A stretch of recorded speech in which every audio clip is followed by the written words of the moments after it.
Realty Insight, brought to you by North Bay Property Shop, a member of Century 21 Blue Sky Region Realty Team. We are in the Your TV studio and we have a special guest with us, Leeann Noel from Century 21. It's time once again for the Realty Insight. Yeah, I love this time. Thank you for having me. It's a great time of the week. Yes. We're going to first look back on July before we spring into today's discussion. That would be great. These are our July stats for 2024, and this is a year-over-year comparison, and this is based on the residential data from the North Bay and Area Realtors Association MLS system. That is always a mouthful. Home sales are down 12.2%, so 108 units sold in July 2024 compared to 123 units sold in July of 2023. New listings are also down 7.3%. 203 new listings added in July of this year, and that's compared to 219 listings added this time last year.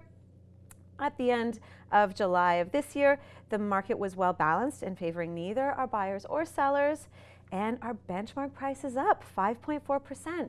It was $420,600 in July of this year, and that's compared to $399,100 the same month last year. Today's topic of discussion, questions to ask your realtor when purchasing a waterfront property. Yes. And we're going to dive right into it. Dive. I like that, Clarke. Nice little segue. How can this property be enjoyed throughout the year? So consider if it's going to be a 3-season or a 4-season. Is this just a vacation home? Is this your full-time residence?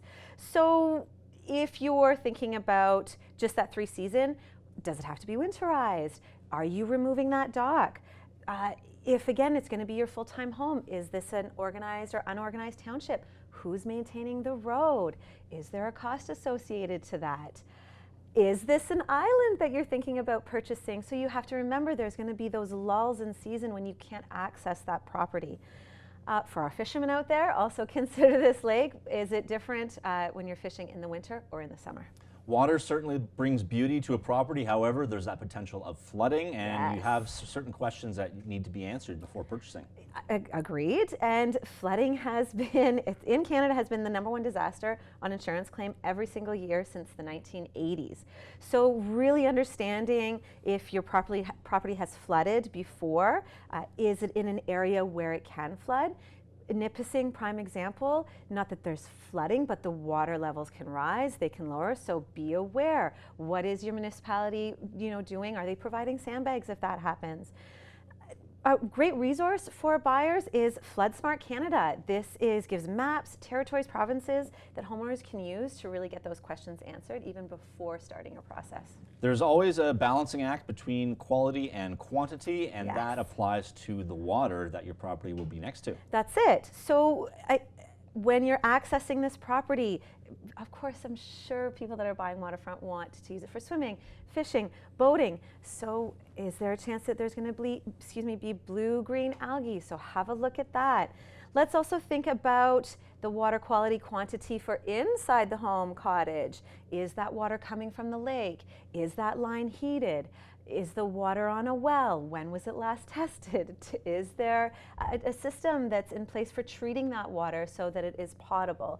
These are all questions that definitely need to be asked when purchasing. And last but not least, protected areas can bring certain things into the equation. How so? Yes, so we want to think about those wetland areas, protecting our wildlife. Again, we want to think about if you're putting in a septic system. The Conservation Authority is going to want to understand those setbacks. They're going to want to know who's doing the work. Again, just to protect that border, that area. I mean, that's what's most important, of course, when you're purchasing that waterfront property. So be sure to do your research.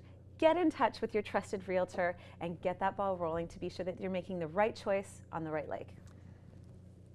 Jumping 2 weeks ahead of today, what's next? Yes, well, I have an interesting one. It's the evolution of laundry rooms. I really want to talk about function, design, and the future when it comes to that utility room.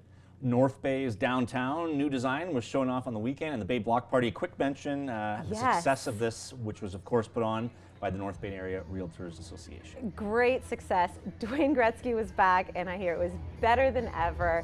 It's always lovely to see our downtown full of excitement and it being vibrant and people coming together and supporting local, of course, always a priority. Lots of people, thousands for sure, attended the downtown for the Bay Block Party. Leeann Noel, Century 21, thanks for coming in today. Thank you so much, Clarke.